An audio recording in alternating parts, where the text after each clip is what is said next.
tudo bom? Como é que vocês estão? Bom, primeiro, boa tarde para todos. Quero agradecer a todos que ontem se lembraram do meu aniversário, para os que não se lembraram também. Hoje nós vamos falar sobre constelação, na verdade, constelação e deuses, ou arquétipos femininos. Então, assim, a primeira coisa que nós precisamos entender é entender uma coisa, porque isso algumas pessoas às vezes não entendem. A psicologia, ela trabalha com uma coisa que é a mitologia, os mitos, ou os arquétipos.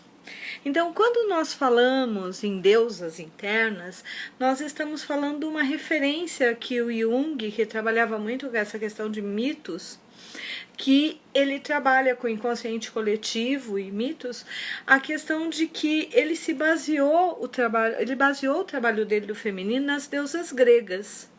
Tá? E primeiro, quando nós vamos falar de deusas gregas, nós precisamos compreender o que é a mitologia e seus mitos. Então, primeiro, a mitologia ela foi originada na Grécia Antiga, e o que ela fazia? Ela cultuava seus deuses através de histórias orais. Então, todas as histórias eram faladas e eram contadas oralmente. E muitas pessoas falam assim, tá, mas legal, você está falando isso, mas o que significa isso pra gente? Os gregos, eles partiam de um princípio de que eles tinham primeiro como é que eu vou dizer? Eles cultuavam diversos deuses e deusas. Assim como eles tinham heróis, assim como eles tinham deuses, semideuses, e eles mantinham a tradição de contar as histórias, tá, desses personagens de geração a geração. E o que isso possibilita?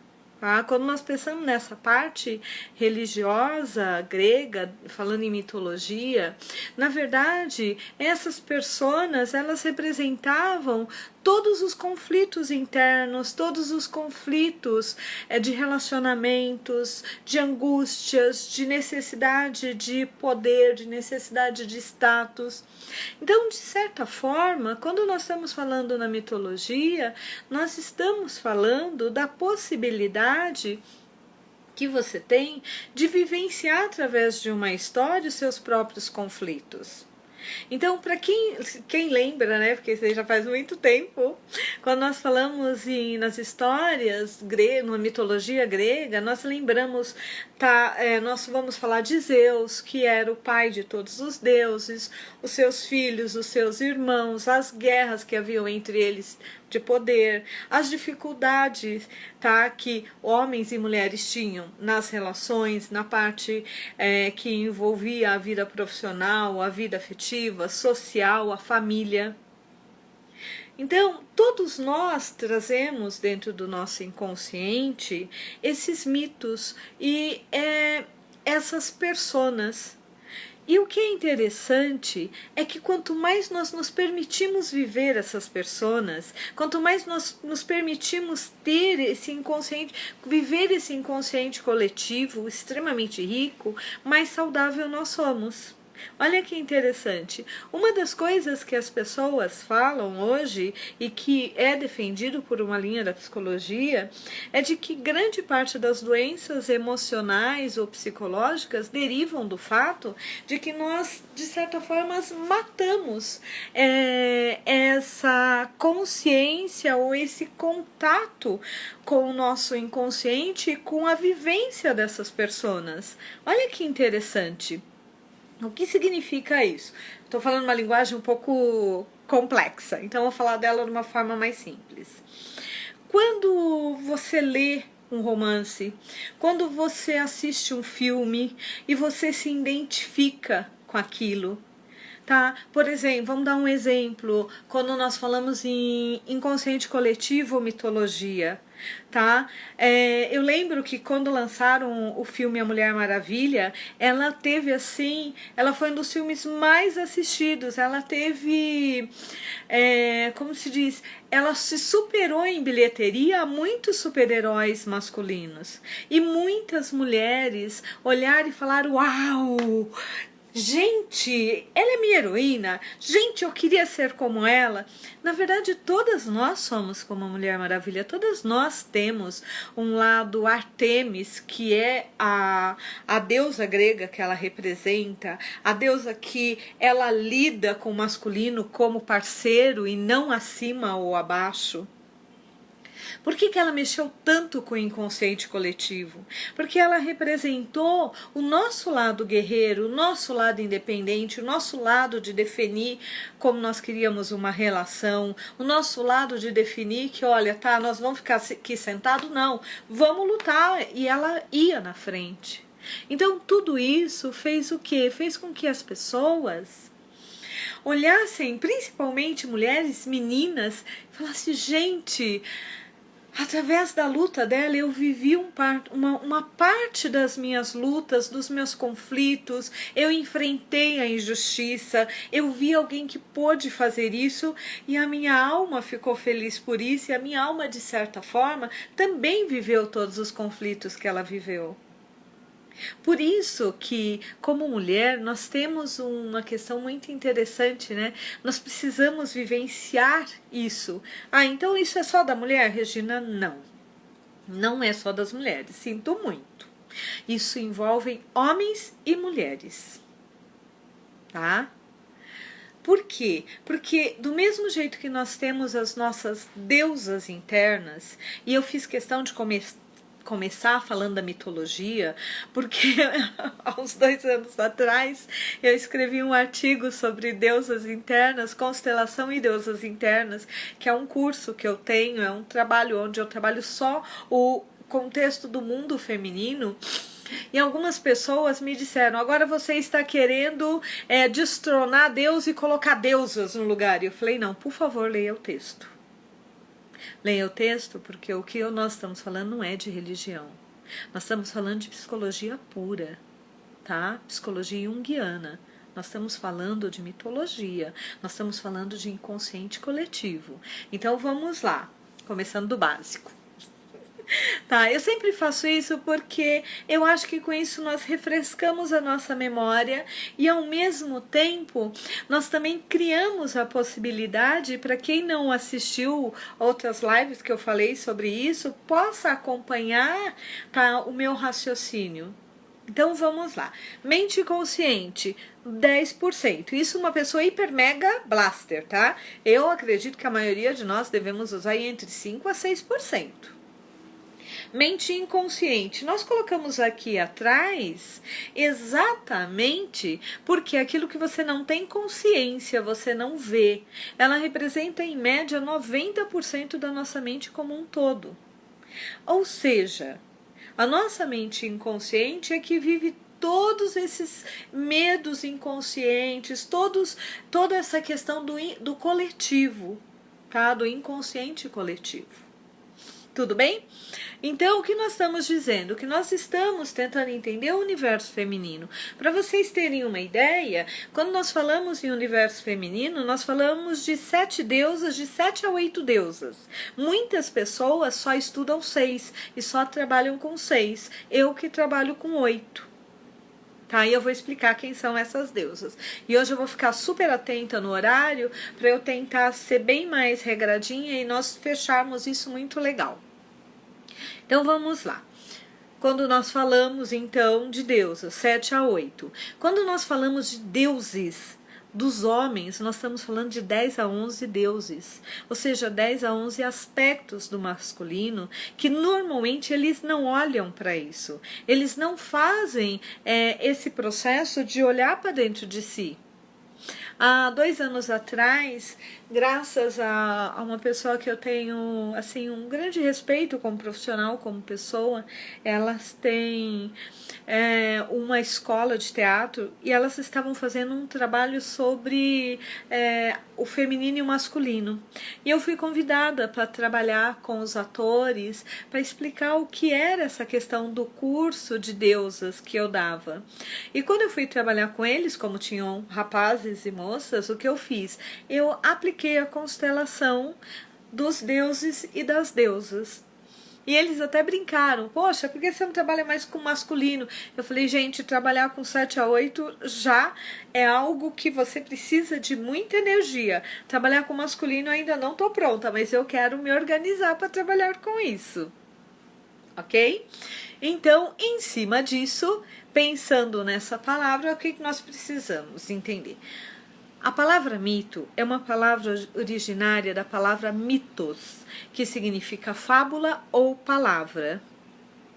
Ok? Então vamos lá, vamos falar sobre o nosso inconsciente. Nós temos que pensar hoje quem são as nossas fábulas. As nossas histórias orais, as nossas histórias que nós trabalhávamos com o inconsciente, hoje nós trabalhamos com o quê? De uma forma mais atual, são os filmes, são os desenhos, tanto que as meninas, as crianças, os meninos, eles gostam do quê? Eles gostam de assistir filmes de herói, porque o filme de herói me remete a essa mitologia inconsciente, só que hoje usando a tecnologia que nós temos e usando uma nova roupagem. Mas se nós for vermos, nós estamos falando de heróis, de pessoas que lutam por um ideal, que fazem o percurso do herói, ou seja, são despertados para a luta, aí buscam o ideal maior, aí vão atrás dessa jornada histórica para depois se transformar. Ok?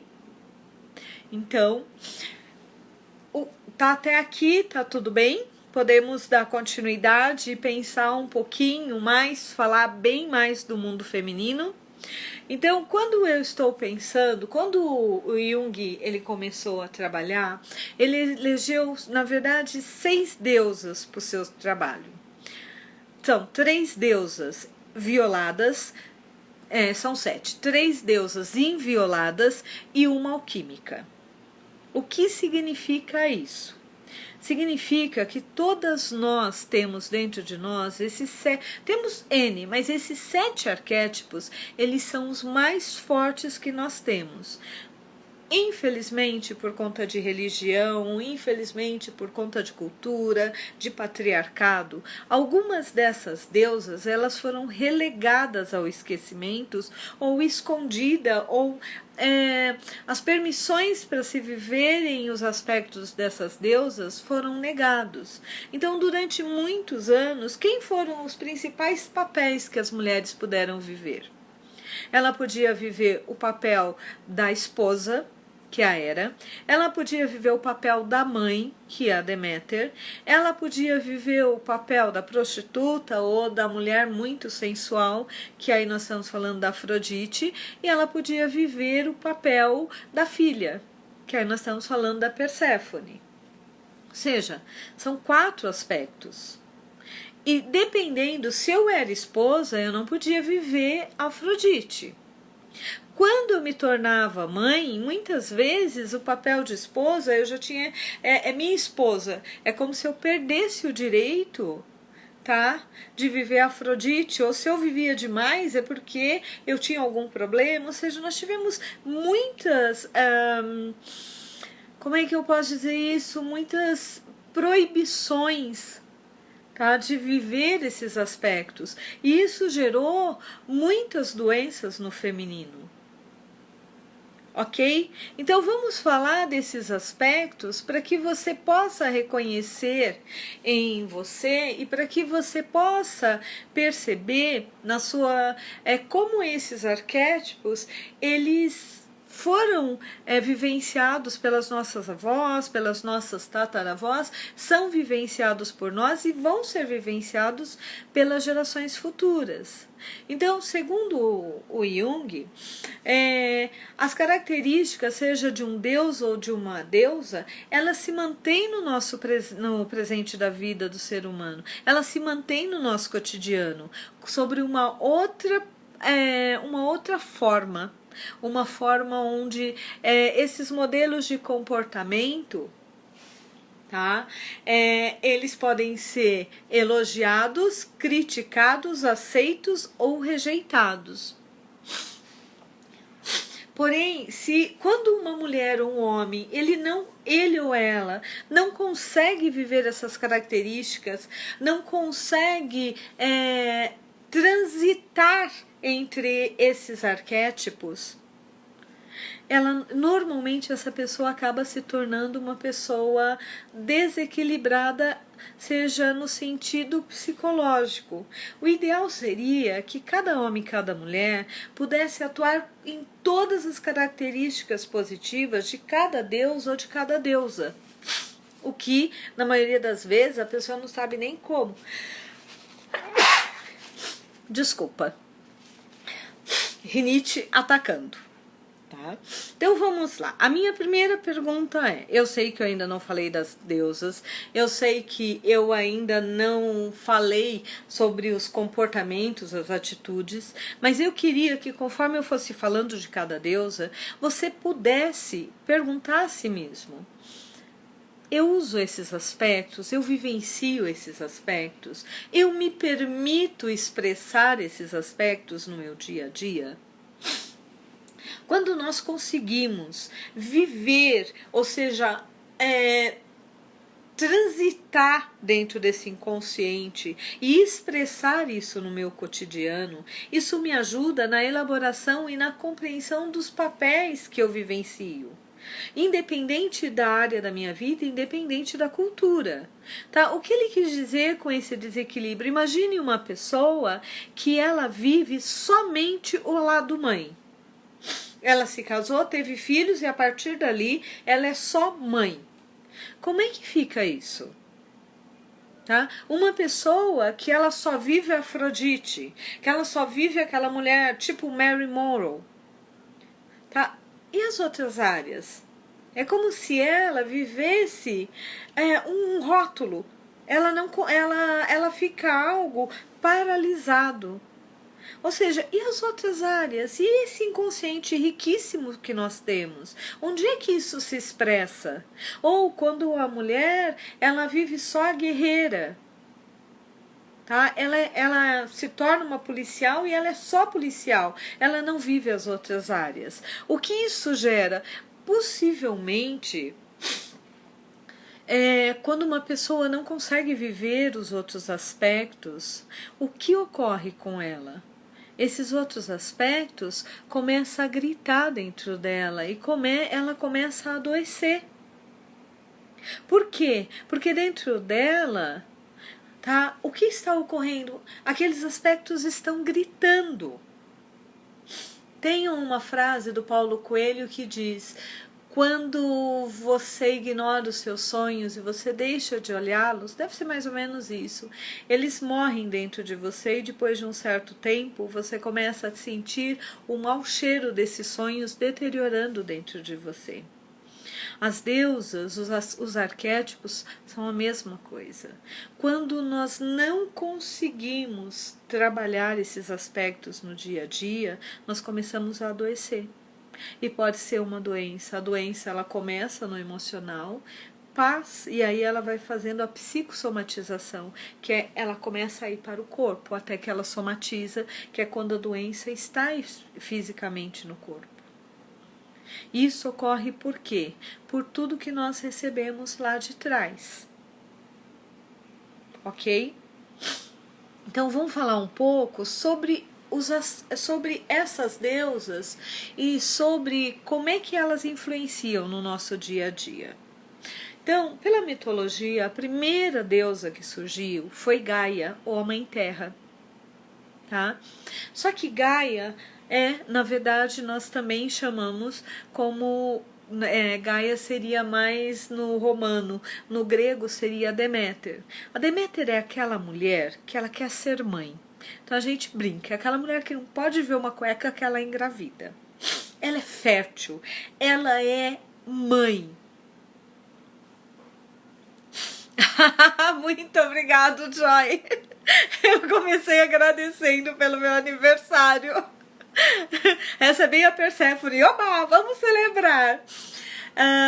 Então, assim, é aquela mulher que os filhos são tão importantes para ela que ela chega ao ponto de casar com um homem mais jovem para poder tê-lo como filho.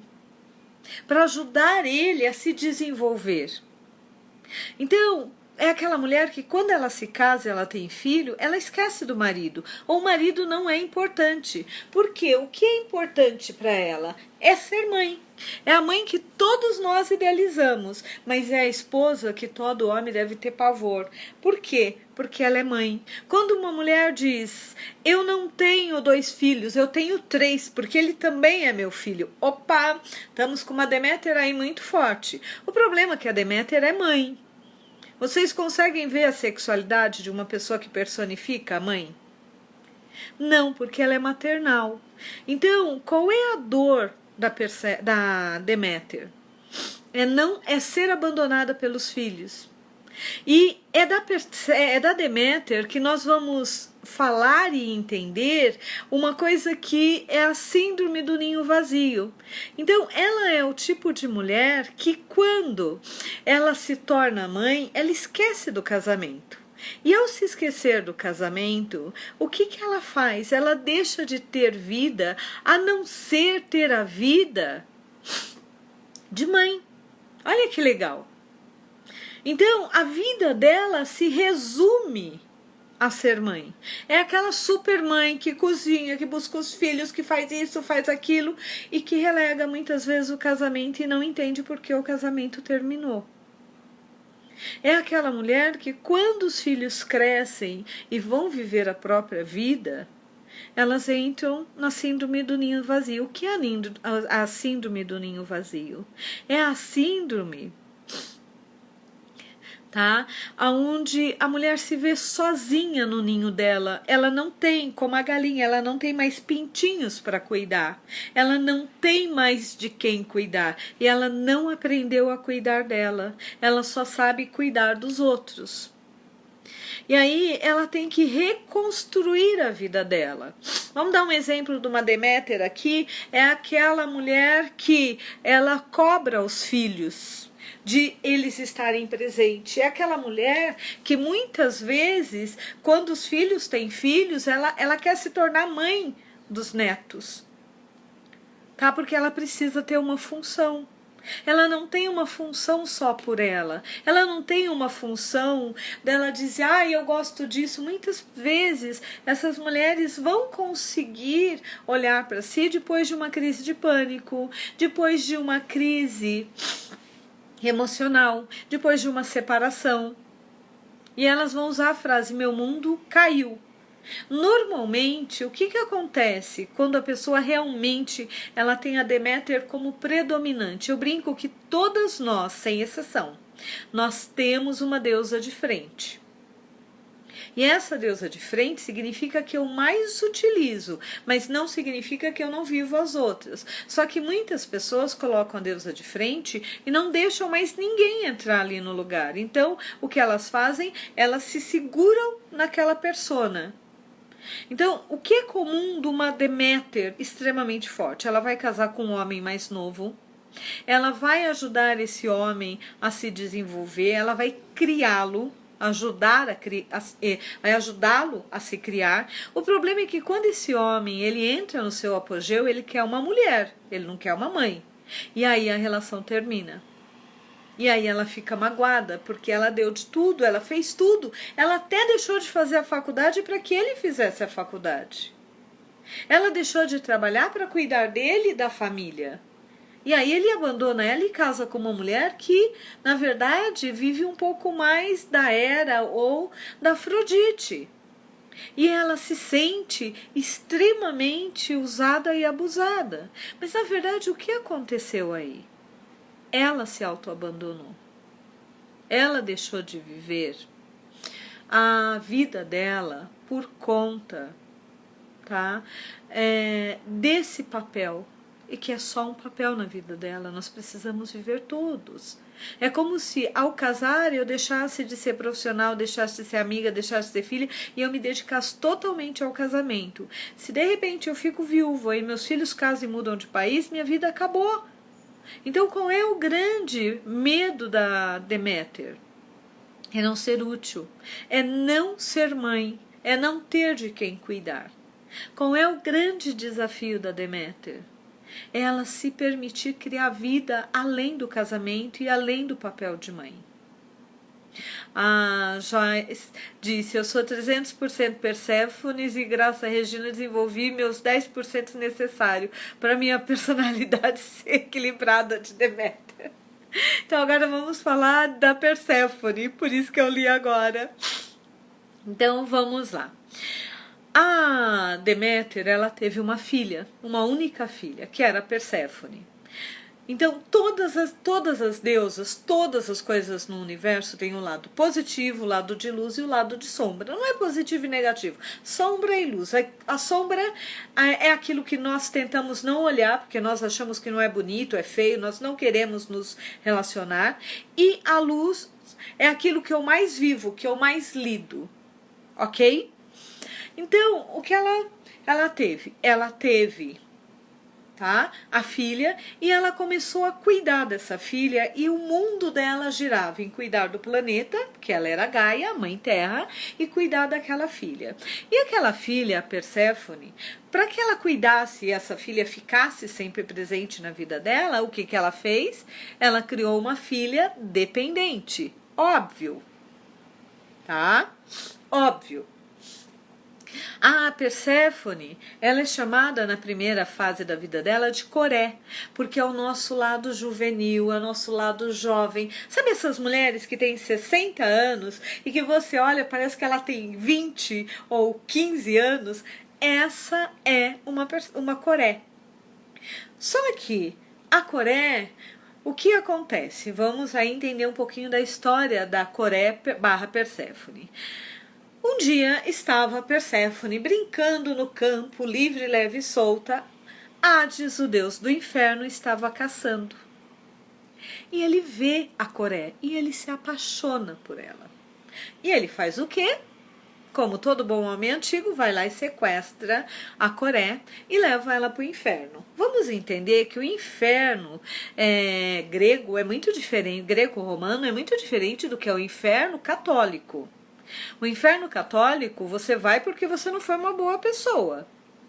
O inferno greco-romano é o lugar onde todo mundo que morre vai. E você fica preso lá até você ter que ter uma outra missão. Então só não vai para o inferno, tá? Os deuses, semideuses e herói. Porque aí eles vão para o Olimpo, ok? Então é muito dividido, não é bom ou mal.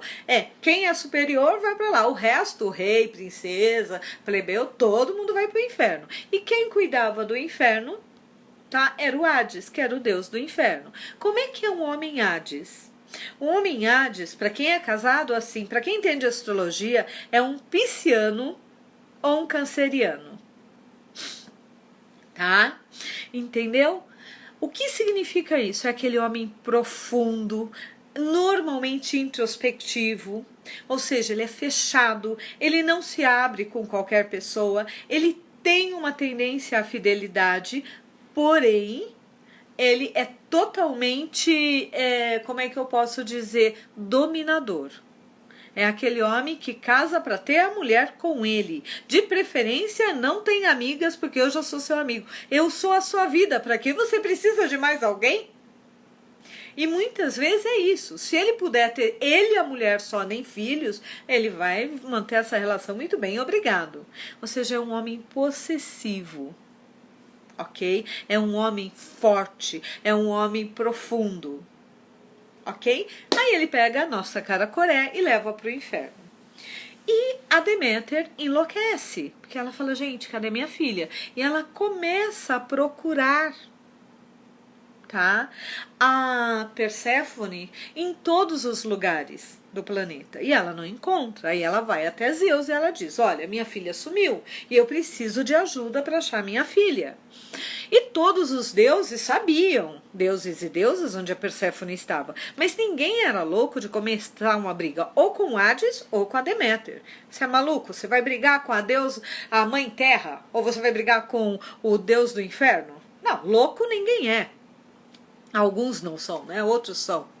Mas o que acontece? Depois de um certo tempo, ninguém ajudou a Deméter. Entendeu? Maluquice tem limite. O que ela fez? Ela falou, Ah, entendi. Ninguém vai me ajudar. Vocês querem que eu fique sem a minha filha, é isso mesmo? Vocês têm certeza disso? Então espera um pouquinho. Ela sentou numa caverna e falou: a partir de hoje, lembre-se, ela é Deus, a Mãe Terra. Ela começou a matar o planeta. Tudo começou a secar, a morrer, porque não tinha mais vida. Ela estava morrendo. Aí os homens chegaram para Zeus e para os deuses e disseram: olha, a briga é de vocês, mas se ela não retomar o lugar dela e nós não tivermos novamente a Mãe Terra, nós vamos morrer e, consequentemente, vocês.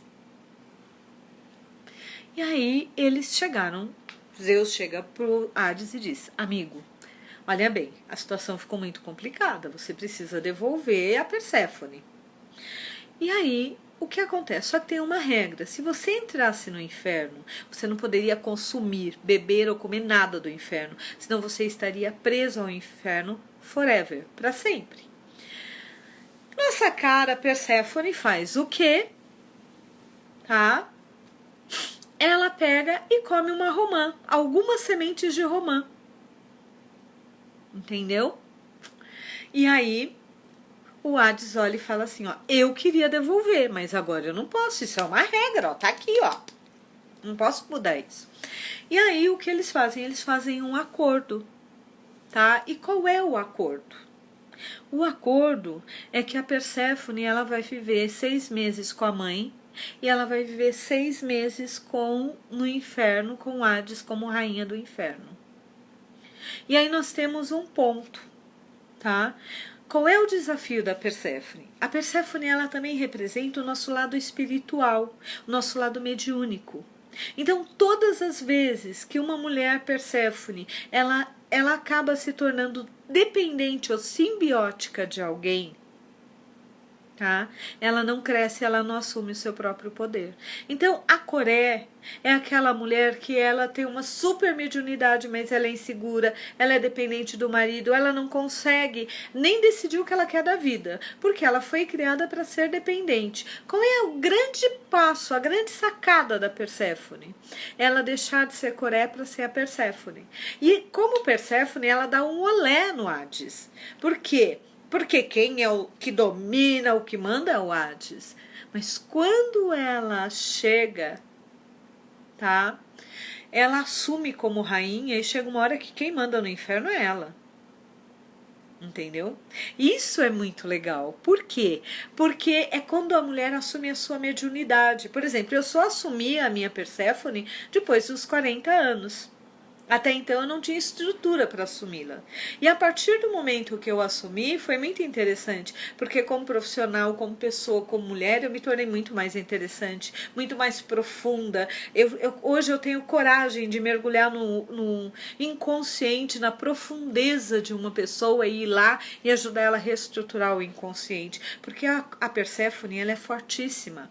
Ela é uma das deusas mais fortes das deusas gregas, do nosso inconsciente. Só que toda mulher que tem medo da sua mediunidade, da sua intuição, que não quer crescer, tá? O que acontece? Ela prefere ficar dentro da Coré do que da mulher que realmente assume a sua Perséfone. Tudo bem?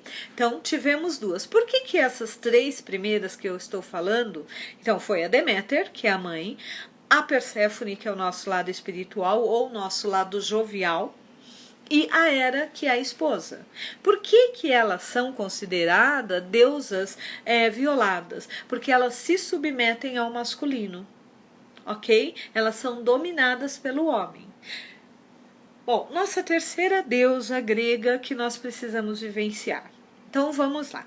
Quem não tem Deméter tem sérias dificuldades para engravidar. Muitas vezes, quando uma cliente ela quer engravidar, o que a gente faz uma constelação para colocar ela, a Deméter, na frente para ela poder engravidar. Quem não tem a Perséfone estabilizada, ou quem tem a Perséfone de frente, mas ela está como Coré, atrai todos os tipos de homens complicados. Todos.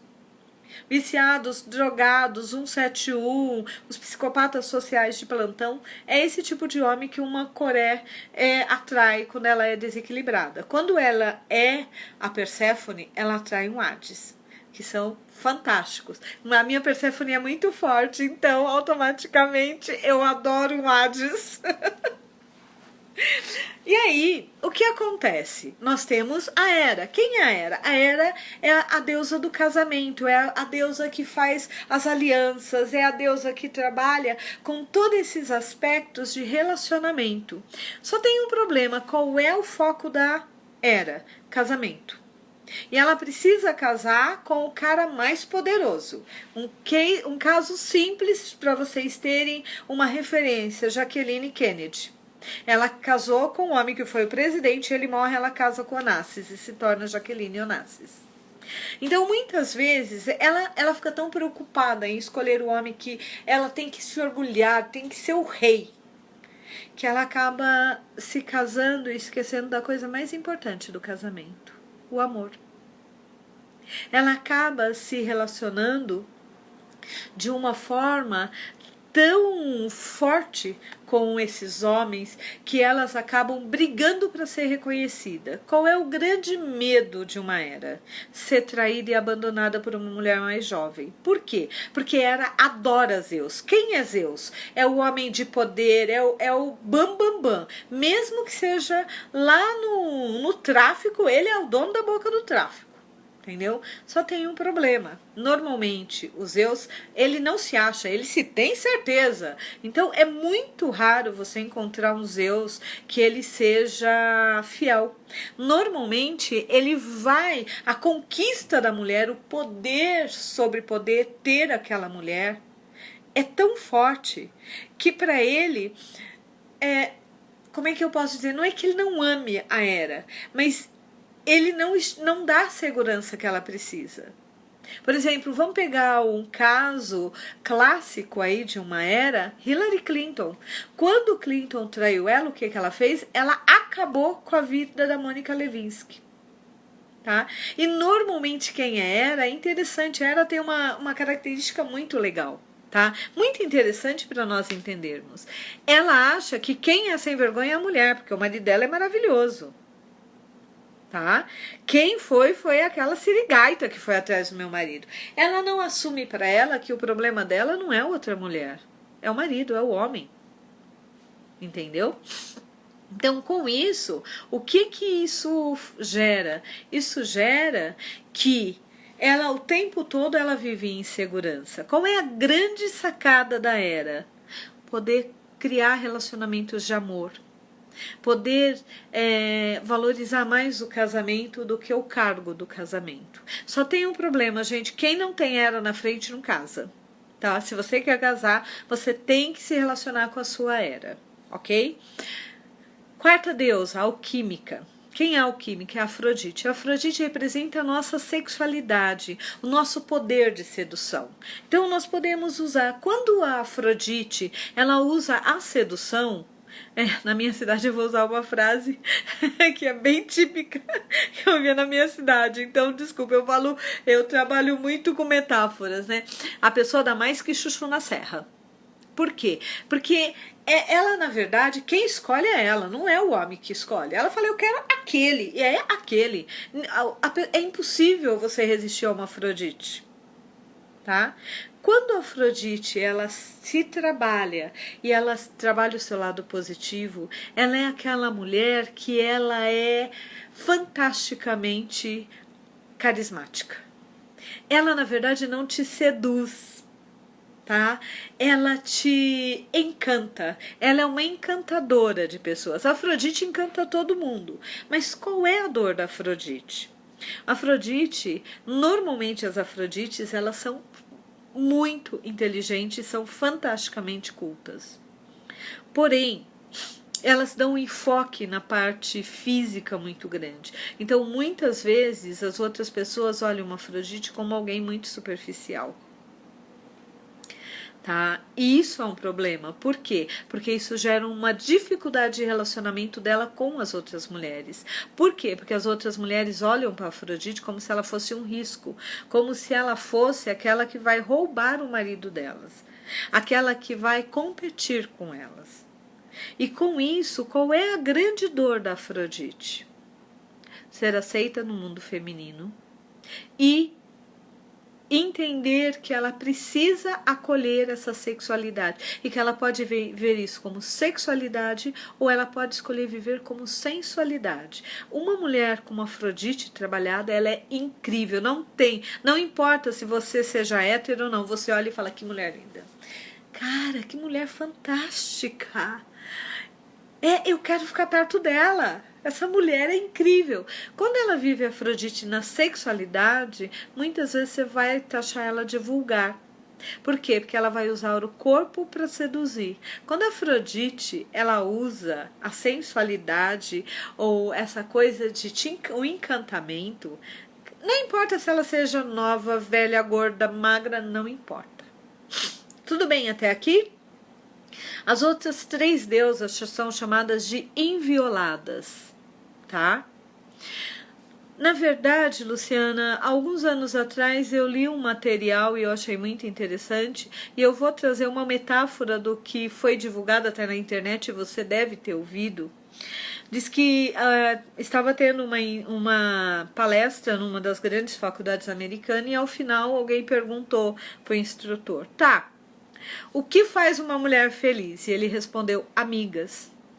A mulher, ela precisa de amigas mais do que ela precisa de cigarro, do que ela precisa de ginástica, do que ela precisa de qualquer outra coisa. Por quê? Porque a mulher, ela precisa elaborar as histórias dela, ela precisa dessa convivência para ela se enriquecer. E aí perguntaram, aí um cara falou, tá, então mulheres precisam de amigas, e homens?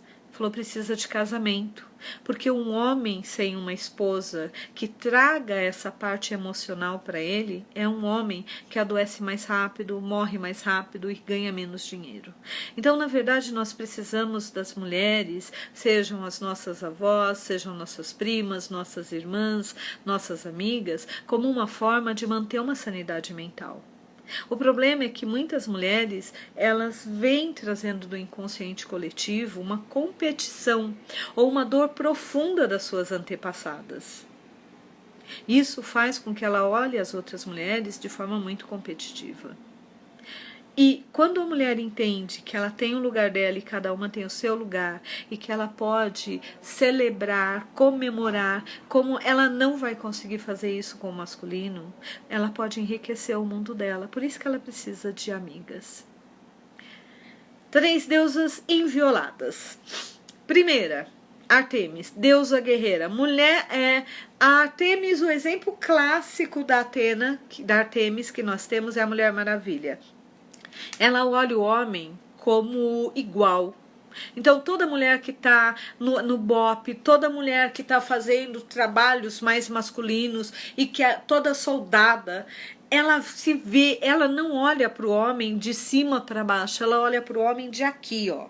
Eu sou igual a você. Um exemplo clássico também, e que eu acho lindo, é Senhor e Senhora Smith. Existe uma cena que eu acho incrível, que é a cena que um tá de costas pro outro, um atira de um lado e um pro outro. Naquele momento, aquele homem tem uma parceira. E ela vai proteger e defender ele. Oi, Marilise, bem-vinda. Tá? Essa é Ártemis. Porém, qual é o problema da Ártemis? Quem tem um Ártemis vai se reconhecer. Ártemis, ela precisa de verde. Tá? Tanto que às vezes eu brinco, né? Eu tenho amigas verdinhas, tá? Elas precisam andar no parque, elas precisam viver em meio à natureza, elas precisam respirar o verde. Por quê? Porque elas são pessoas que elas se criaram e viveram a vida dela em meio à natureza. Então, assim, falou de uma mulher que ela é mais, eu brinco, né? Mais natureba, mais verdinha, a gente tá falando de uma Ártemis. Elas lutam por justiça. Quem tá lá no Greenpeace, quem tá lutando aí, falando, não, porque é uma Ártemis, é uma guerreira. Qual é o problema da Ártemis? É que às vezes ela entra tanto nessa questão de se ver nessa energia similar ao masculino, que ela não consegue expressar os sentimentos ou viver esse lado de ser cuidado. Por quê? Porque ela não tem esse traquejo dessa coisa do feminino, e às vezes isso faz falta para ela, e ela se sente às vezes inadequada. Por quê? Porque ela precisa ter uma ação. Se nós pegarmos, por exemplo, olha a diferença, se nós pegarmos uma Athena é aquela mulher que ela é a CEO da empresa. Tudo que envolve tecnologia, nós estamos falando de Athena, é a mulher mental. Normalmente, ela é super, hiper, mega feminina, mas as pessoas a veem como uma pessoa fria, porque ela é muito racional. E às vezes, ela se sente muito carente e isolada por isso, porque ela não tem isso que nós temos, esses mimimis femininos, de, ai, não sei, tô magoada, tô com dor. Para ela, é a CEO. Cara, é racional, é lógico. Eu brinco que quando eu entro na minha Athena, as pessoas até ficam assim, porque eu fico tão lógica que parece até que eu sou fria, e não é, é a racionalidade. Qual é a dor da Athena? Ela poder conseguir equilibrar dentro dela o lado emocional e racional. Porque ela vive basicamente o racional. E isso às vezes faz com que ela tenha uma grande dificuldade de criar vínculos emocionais. E de manter um casamento emocional. É um casamento mais mental. É um casamento de parceria, tanto dela quanto da Artemis. Artemis é até menos. Tá? Então, se você pega uma mulher Athena e você coloca ela só como dona de casa, dê um castelo para ela cuidar. Porque ela vai gerenciar tudo, ela vai estar bem. Tá? Mas aí normalmente ela vai ser estimulada a compartilhar o lugar dela com a Hera, que é a rainha da casa. Tá? Coloque ela para ser uma simples dona de casa e você vai ter uma mulher frustrada. E muitas vezes com uma inteligência subutilizada. Ok? Aí temos a última, que é a freira, ou seja, a nossa... Gente, fugiu o nome. Ela sempre foge o nome dela. É a nossa Héstia. A Héstia, quando você ia montar uma cidade na Grécia Antiga, ela era a primeira deusa a ser levada. Porque ela era representada pela fogueira circular que ficava na entrada da casa. Ela é a dona da casa, ela cuida da casa. Quando nós pensamos num exemplo clássico, tá, de uma Héstia, nós podemos pensar em Irmã Dulce, nós podemos pensar em todas as mulheres que se dedicam a cuidar do outro. Tá? E a freira é um exemplo clássico, sem, na verdade, querer o casamento. Normalmente uma Héstia, quando ela é obrigada a se casar, para ela é muito triste. Por quê? Porque ela curte essa coisa do cuidar do outro e não de ter um casamento. Tanto que a Héstia é a única deusa que ela é a deusa virgem, porque ela pede para Zeus que ela não tenha que casar. Ela é festeira, ela é brincalhona, mas ela quer cuidar. Ela não quer ter o compromisso de um relacionamento. Então, tá, Regina, então você está me dizendo que eu tenho que escolher? Não, você tem todas. Então, quem me conhece, quem convive comigo muito, às vezes, né, minha secretária brinca, porque eu chego no final de semana, na segunda-feira, óbvio, agora não estou chegando, porque como todas nós, eu estou em casa. Mas mesmo em casa, existe um dia que eu brinco que a Maria baixa, a minha Héstia aparece. E quando ela aparece, ela vem assim uma vez a cada 15 dias, uma vez por mês. Como é que eu sei que eu estou vivendo a minha Héstia? Aquele dia eu acordo e eu tenho que limpar a casa, eu tenho que organizar a minha casa. E eu tenho uma amiga que ela diz, não tem mais o que organizar, pelo amor de Deus, não tem. Eu falo para ela, você não está entendendo, eu preciso viver a minha Héstia. Ela precisa se expressar. Então ela organiza os meus documentos, ela limpa a minha casa, ela vai lá e reorganiza a geladeira. Quando a Héstia aparece é uma maravilha, minha casa fica perfeita. E ao organizar minha casa, o que ela faz? Ela organiza meu mundo interior. Então qual é a grande dor da Héstia? Quando ela é obrigada a assumir uma família e ser a esposa, ser a mãe, quando ela só quer ser a cuidadora.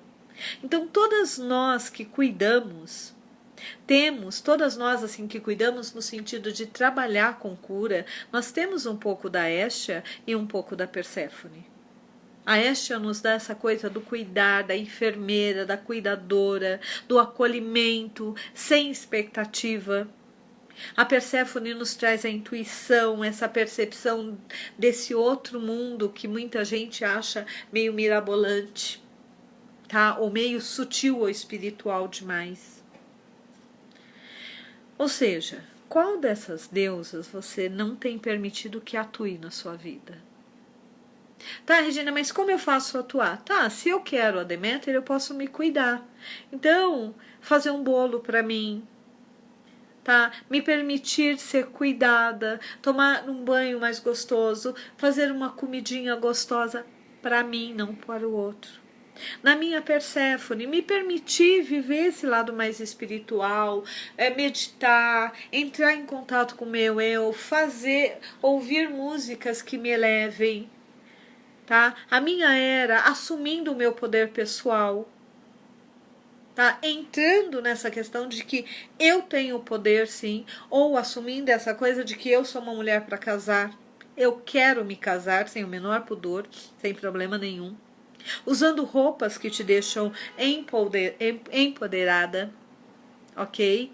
Como é que eu estimulo a minha Afrodite? Uma bela lingerie, um batom vermelho, uma unha bem pintada, tudo que envolve a ida a poder assistir uma peça de teatro, poder ouvir um recital, tudo que envolve cultura, tudo que envolve beleza tem Afrodite.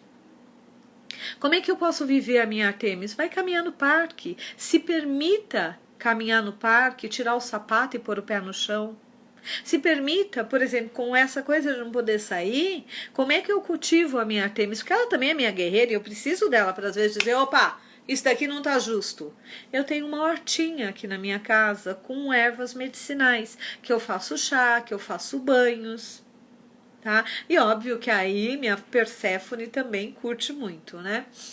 Como é que eu estimulo a minha Atena? Estudando, sendo lógica, acolhendo a minha inteligência, me permitindo viver a inteligência.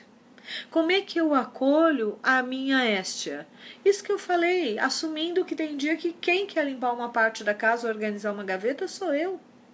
E tá tudo bem. Nós podemos fazer isso nesse trabalho de autopercepção e autoconhecimento, ou nós podemos fazer isso, por exemplo, quando a Joy falou sobre o curso de deusas, a parte teórica, que é um aprofundamento disso que nós falamos, e aí nós destrinchamos cada uma dessas personas, dessas deusas, isso é totalmente possível de se fazer online. Mas existe uma outra parte que é a constelação.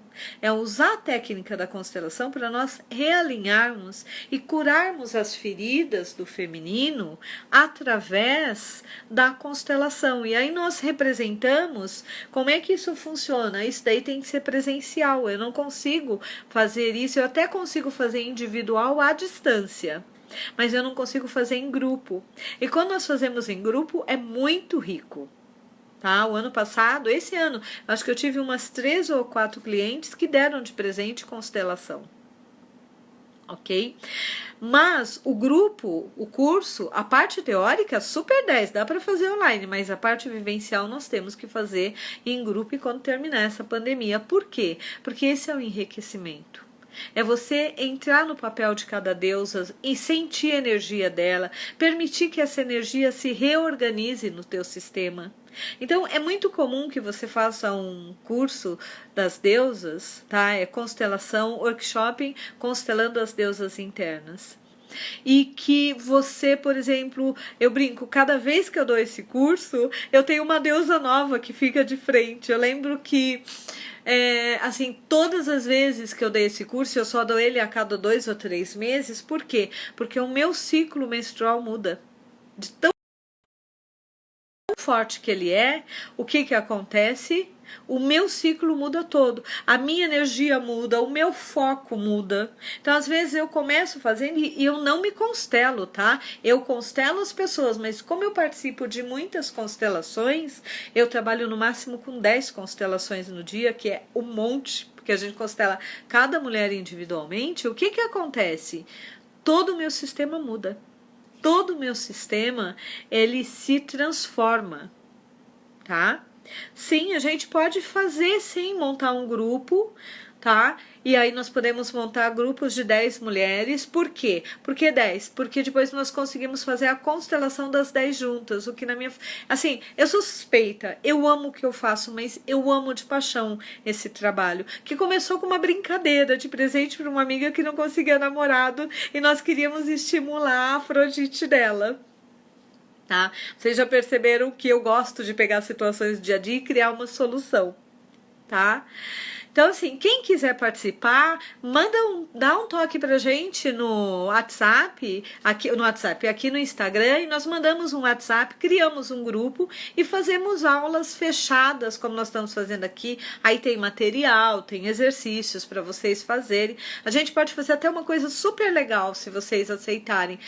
Fazer trabalhos, encontros de 1 hora, uma vez por semana, e nós trabalharmos uma deusa a cada encontro, e aí vocês terem uma semana para estimular essa deusa no seu dia a dia, com comida, com cor, com roupa, com tudo que isso significa. Bom, eu estou percebendo que o nosso tempo está encerrando. Tá? Eu adoraria continuar falando, mas eu prometi que eu não sou mais expulsa do Instagram porque eu ultrapassei o tempo. Essa palestra, essa live, ela vai ser uma live que ela vai ficar gravada. Desculpa, eu tô longe, então eu não posso desligar o celular. E nós vamos colocar, tá? Vai ficar por 24 horas e depois a Dani, ela vai colocar no nosso YouTube. Tá? E quem tiver interesse, eu vou pedir para deixar um ok aqui no Instagram e nós entramos em contato para montar o grupo, tá bem? Um super beijo, muito obrigado pela atenção de vocês, muito obrigado por estarem comigo nessa tarde, e a semana que vem, às 16 horas, nós vamos ter na segunda-feira uma nova live falando sobre isolamento e pandemia. E na quarta-feira nós vamos falar sobre constelação e prosperidade, tá bom? Muito obrigada e vejo vocês na próxima segunda. E quem quiser participar desse curso, nós negociamos aqui por WhatsApp e montamos o grupo. Beijo!